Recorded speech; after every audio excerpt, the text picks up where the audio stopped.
going to know about a very important topic, that is underdevelopment syndrome. Underdevelopment syndrome is a part of international relationship. So if you want to know about underdevelopment syndrome, let's look forward towards the slides. First, we have to know what is underdevelopment country. So before knowing what is underdevelopment syndrome, you have to know what do you mean by underdevelopment country.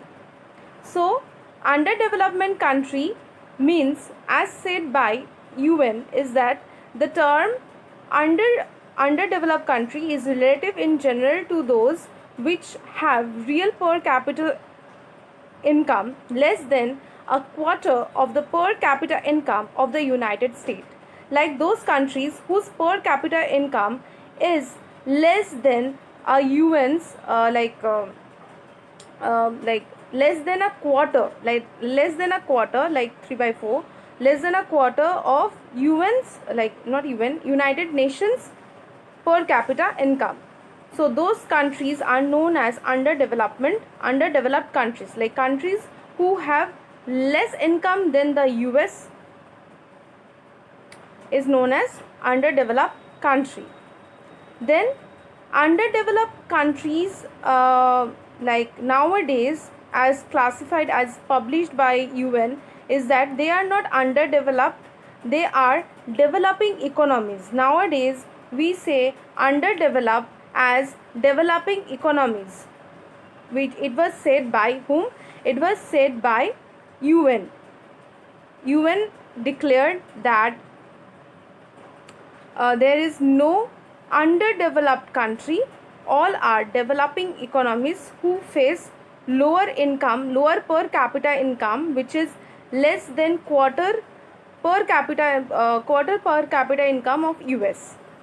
And they declared about developing developed economies, and they said, UN said, like there are two economies, one is developed economies and the other is developing economies. When they said this in 1951, they means UN said this.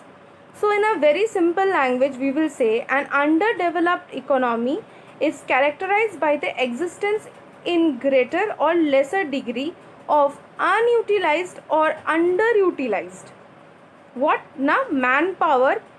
manpower on one hand, like if the manpower is underutilized or unutilized. Suppose a country have a huge amount of population like China and India, they can utilize this manpower to develop themselves. So if they do not utilize or underutilize, suppose a man can work for 10 hours in a day, instead of working on 10 hours they are working for 5 hours, so that is known as the underutilized manpower. So if the manpower is underutilized or unutilized in one hand, and of unexploited natural resources on the other, like if the natural resources not properly managed, like not properly utilized, suppose the coal mines or the industry like woods and lot of things, if the natural source is not properly utilized, then those countries' economy face this underdevelopment. This state of affair may be due to the, but why such, like why the country is underutilized or unutilized of resources on manpower? The reason can be they do not have the advanced technological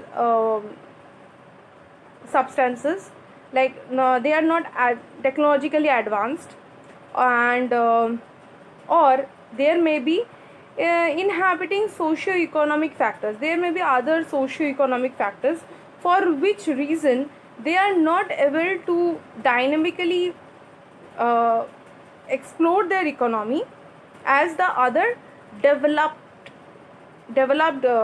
economies can do. So we can get it through this slide. As you have seen, I have highlighted the portion which will be very easy to understand for what is underdeveloped and what UN classify as underdeveloping country and what they say underdeveloping country nowadays.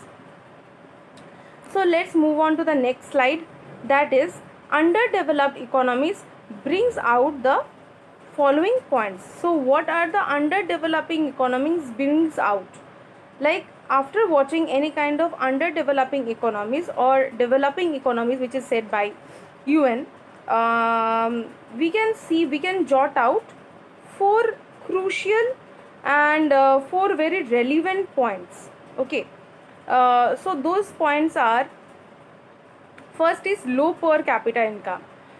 When under economies of a country, the first factor of underdeveloped economies is lower per capita income. Like their economy is facing lower per capita income. Though per capita income is not the only indicator, it is one of the most significant single measurement of comparison of different economies. Through per capita income, you can compare a country, 2 countries, 3 countries, or countries, different countries. Like it is the single most simplest measure. Like the person, we say na, how we classify a rich and a poor man. We will see how much a rich person earn. Like we will see the earning of a person, and in that manner we can classify which person is rich and which person is poor. In similar manner, we can also classify which country is underdeveloped and which country is not by seeing their income. What income? Per capita income, right? So the like underdeveloping country definitely will have lower income than the developed country. Second is mass poverty. Mass poverty means maximum amount of people in that nation, in that region is poor. The central problem of underdeveloping economy is the prevalence of the mass poverty, which is the cause as well as the consequence of their low level of development. If there is mass poverty, like there is lot amount, like for an take an example of India, there are huge population, but the majority of the section is in poverty. Like they do not have money to enhance like to develop themselves with the technologies so that they can utilize the resources or their manpower easily, right? So mass development is the other point. Mass poverty is another point of underdeveloping economy. Then third, we see mass poverty will lead you to lower resource. As I've said, if you have proper amount of money, like good amount of money, you can avail anything in the market, right? Whether it is a technology, whether it is anything, you can easily avail in the market. But when you have like low income, or like when you do not have that amount of money, like when your majority of population is mass poverty, then it is the result of low resources. And if there is low resource, what will happen? You won't able to develop yourself as per as the developing country. So the third point is like low resource. It is said that the low resource base of the poor also inhabit them for giving education and training to their children. Like when you have low resource, you won't be able to give your children perfect education or that quality of education. And low quality of education or training will lead you to lower skill. Like they cannot be a highly skillful person. This will enable them, like if they are not highly skillful, they won't have that value in the market, and that will lead to again continuation of poverty, which we see. This enables them to earn very less, like very low and marginal wage and 1 year perpetually poverty, and then and hence they continue with this poverty system. In other words, inequalities in the distribution of asset is a principal cause of unequal distribution of income on the one hand and unequal distribution of opportunity. If you have unequal distribution of income, then there will be income is directly proportional to opportunities. So When your income will be low, you will have less opportunity. When your income will be higher, you will have higher opportunities, right? So we got the third point. The fourth point is, what is the fourth point? Like mass underdeveloped countries is not due to the poorer section, but is for the consequence of the exploitation of their product. Like if we see, for an example, there are low poverty peoples are there, but the production and the exploitation goes on. What is the exploitation? Like suppose the private companies, take an example, the private companies get low wage laborer in India. Like there are a lot, like the population is very high in India, so laborers are very easily available and in cheap cost. So this is exploitation, right? So exploitation is also a cause of underdeveloping economies, right? So let's move on to the second topic.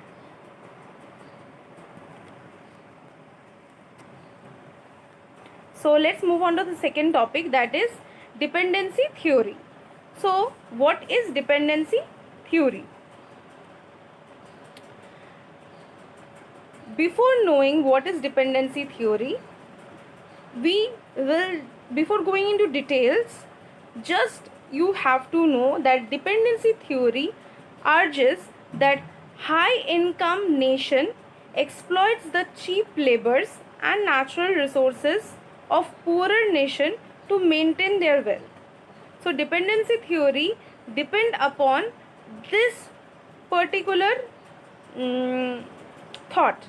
The thought process is that the developed country will take the raw materials from the poorer countries. Raw materials means like cheap laborers, then natural resources in low income, like low amount of money, and then they will take to produce the ultimate product and sell it to the lower income countries in a higher rate.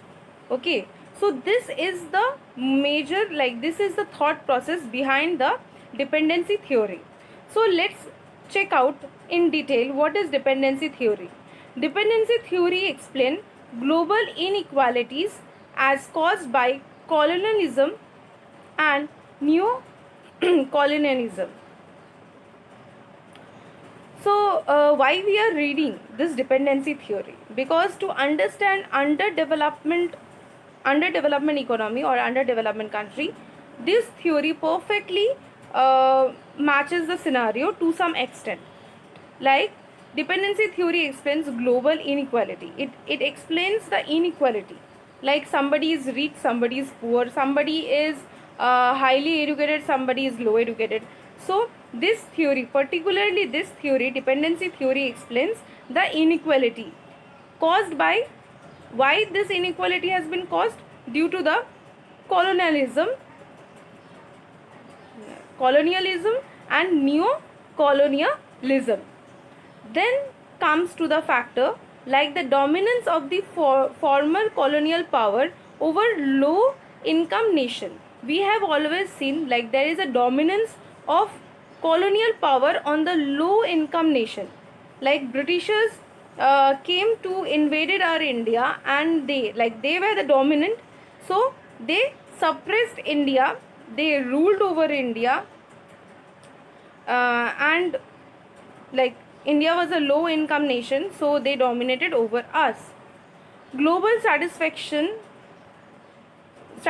is seen as a tool used by high income nation to maintain their advanced position at the expense of poorer nation. It is always seen like the higher income nation enjoys the advantages of the position by exploiting the poorer nation, like by taking cheap laborers and natural resources in low money. So in this way they exploit. Dependency theory has neo-Marxist root also and share many characteristics with conflict theory. They also have quite a similar kind of thought process with the conflict theory. So it is said that dependency theory has a root, like the root of dependency theory is neo-Marxist theory. It is said that the world system theory, like from dependency theory, the new theory which is known as the world system theory is grew. So we can see a chain from neo-Marxist theory. From neo-Marxist theory we got dependency theory, and from dependency theory we got the brand new theory, that is the world system theory. Both of this theory provides a framework for understanding how the economies of the countries are connected. We can see through this theory how economies of the countries are connected with each other, like how developed country is connected with underdeveloped country. A developed country cannot be developed without the underdeveloped country, because if the money, like if they do not get laborers in cheap cost, how they can produce the ultimate product and sell it in high price, right? So these are the things. And dependency theory came into scenario during 1950s, but it was mostly been highlighted during 1960s and 70s. So according to dependency theorist, like the theorist who made this theory, dependency theory, they said like large multinational corporate, for an example, they have said like large multinational corporate take advantages of low wages and few law protection workers. As I have said, like multinational companies take where like laborers in cheap price, they give them low wage. In this way they are exploiting, so that multinational companies are getting profit and they are enjoying all those opportunities in the market, whereas a laborer who is not that much who is not earning, because they are being exploited and they are not able to explore the opportunities, right? So this was all in this slide. In next we will see a graph which easily will make you more understand the dependency theory. As you can see, there are three circles. One is periphery, then is semi-periphery, then it is core. Core means the advanced country, like the developed country, and semi-periphery and periphery are the underdeveloped or developing countries. So it is seen that resources are taken from semi-periphery or periphery countries, means like underdeveloped countries, and goods, like the ultimate product is being sold by the core countries.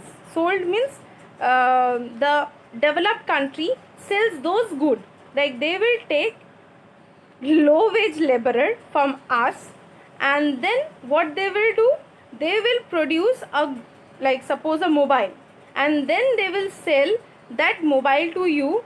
Suppose they put a wage of they give the laborer 10 rupees, and they will produce a product of 50 rupees, and then they will sell that product to that laborer in 100 rupees. So in this way the exploitation, the dependency theory works. So who invented, like who discovered this dependency theory? This was discovered by Raoul Prebisch during the year 1950s, as I have said. He first proposed in 1950s, but later on it gained the prominence in 1960s and 1970s. Let us see the conclusion. So coming to a conclusion, we see that eliminating poverty, according to the dependency theorist, can only be accomplished by eliminating this dependency relationship. They are saying, like the theorists say, that they can only eliminate poverty if this if they start if they stop depending on the developed nation. Like low income nation will remain poor until they can turn their resources toward developing their own economic infrastructure. The economist of the theorist says that a lower developing, like a underdeveloping country can only be developed if they utilize their own resources to to benefit themselves. Like they will make those resources, rather than giving it to the developed nation in cheap cost, if they can utilize those resources, and in this manner they can develop themselves. One way to achieve this is by nationalizing natural resource. How they can do? Like if the natural resources, they can nationalize, like all the natural resources. Suppose you have oil, like if you have coal mine, you won't export that coal mine to America or any developed country. Rather than exporting it, what you will do? You will utilize your coal mine for your own purpose, for generating electricity or anything, whatever, for your thing, and industries, and using that money to develop, right? But it has been seen, like, however, nationalizing resources and industry has not always lead to the significant development in the country. But it is seen that significant development in the country has not been seen by using this method. For an example, they say that, take an example of India and Latin America. It is seen that when privatization grew in India, it led to India's growth in economy, and to the failure of Latin American government to develop their economies after nationalizing their industry. There are two cases. India did what? India moved toward the privatization, which led India to further develop economy, right?